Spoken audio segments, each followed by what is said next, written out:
नमस्कार। मंजू.फिटनेस में आपका स्वागत है। दोस्तों, अजवाइन के बीज तो बहुत छोटे छोटे होते हैं, पर वो अपने आप में बहुत सारे औषधीय गुणों को समेटे हुए हैं। इसके बेनिफिट्स को देखते हुए ही आजकल इसका इस्तेमाल दवाइयाँ बनाने में भी एज ए एसेंस सत के रूप में काफ़ी उपयोग होने लगा है। अजवाइन बहुत ज़्यादा लाभकारी है। इस जैसे पाचन क्रिया में सुधार करता है, पेट दर्द को दूर करता है, मोटापे को, कोलेस्ट्रॉल को कम करता है। जैसे आफ्टर डिलीवरी फीमेल्स को भी ये दिया भी जाता है, इसकी छुआनी वगैरह बनाकर भी। तो इस वीडियो में हम बात करेंगे कि सर्दी, खांसी, जुकाम, बलगम आदि को दूर करने में अजवाइन की भाप का और अजवाइन की चाय का क्या रोल है, क्या क्या वो फायदे पहुंचाती है, कैसे कैसे हमें बातों का ध्यान रखना चाहिए, भाप लेते हुए कैसे लेनी चाहिए, क्या समय होना चाहिए। तो हम इस वीडियो में बात करते हैं भाप और अजवाइन की चाय के बारे में। तो आइए पहले जानते हैं कि अजवाइन की भाप लेते हुए हमें क्या क्या ध्यान रखना होगा।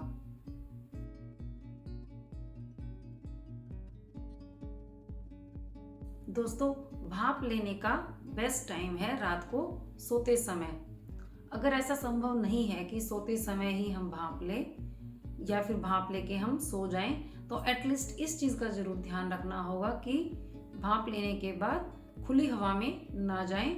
और अगर गर्मियों में भाप ले रहे हैं, कई बार गर्मियों में भी हमें सर्दी, खांसी, जुकाम, बलगम वगैरह हो जाता है, तो एटलीस्ट उस टाइम पंखे को ज़रूर बंद कर दें। रात को सोते समय तो हमें लेनी ही है भाप।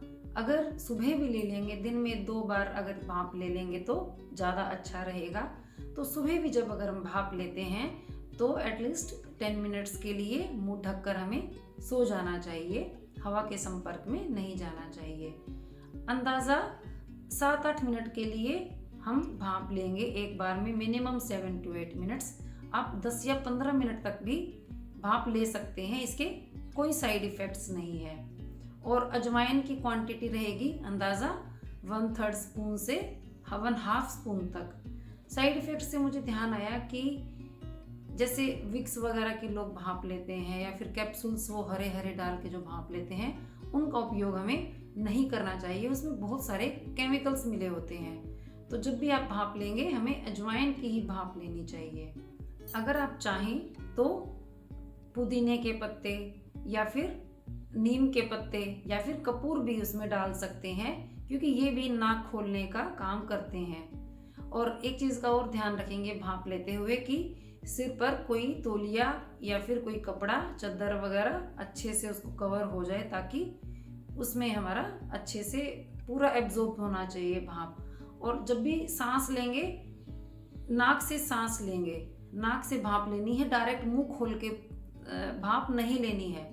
और सांस छोड़ते हुए उसको हम मुंह से भी छोड़ सकते हैं, नाक से भी छोड़ सकते हैं, बट लेते हुए नाक से ही लेनी होगी।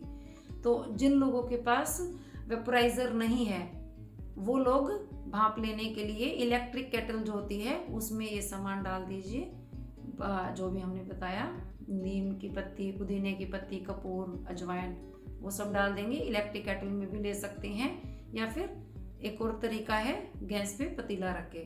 तो आप इन तीनों में से किस में भी, जिसमें भी कंफर्टेबल है, वेपोराइजर, इलेक्ट्रिक केटल या फिर पतीले में, कैसे भी ले सकते हैं भाप।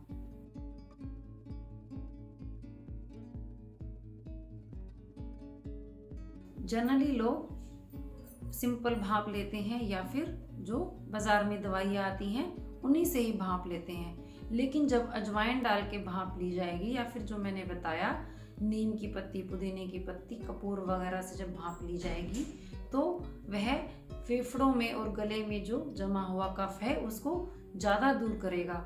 गले की खराश, गले में दर्द है तो भी राहत मिलेगी। सांस लेने में तकलीफ है या फिर नाक बहुत बहती रहती है, छींकें बहुत आती हैं, हर तरह की प्रॉब्लम में यह भाप बहुत ज़्यादा कारगर है।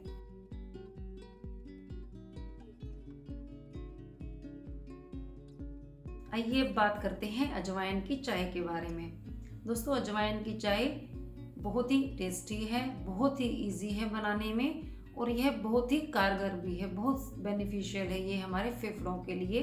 यह हमारे फेफड़ों को मजबूती भी देगी और हमारे फेफड़ों को ये पूरी तरह से शुद्ध भी कर देती है।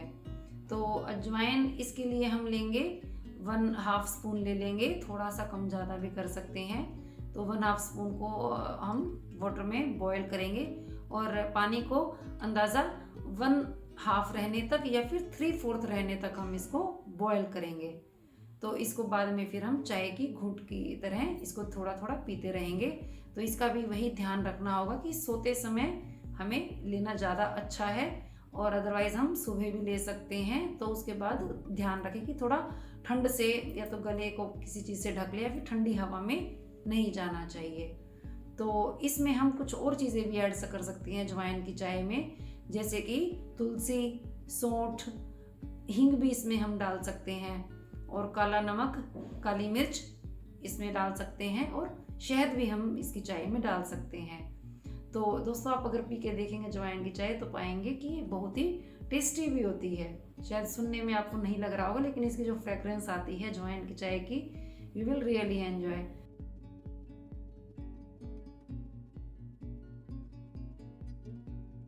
तो दोस्तों, हमने देखा कि भाप लेने के और चाय के कैसे हमें बनती है, क्या क्या हमें तरीके अपनाने होते हैं।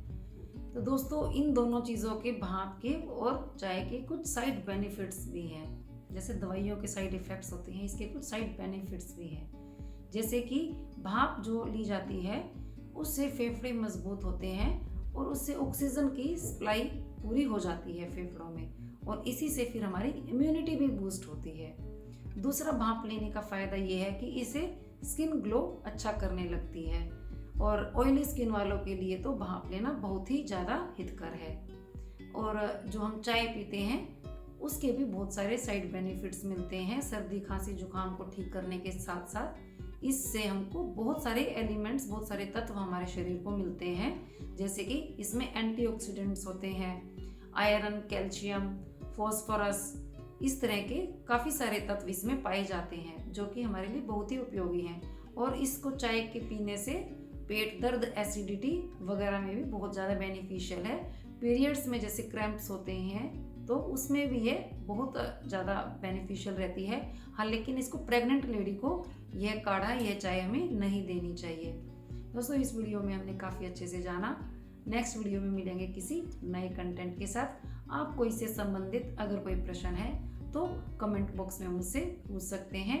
आप अपना प्यार यूं ही बनाए रखिए, वीडियोस देखते रहिए और प्लीज़ कमेंट करके मुझे मोटिवेट भी करते रहिए। धन्यवाद। आपका स्वास्थ्य है मेरा लक्ष्य।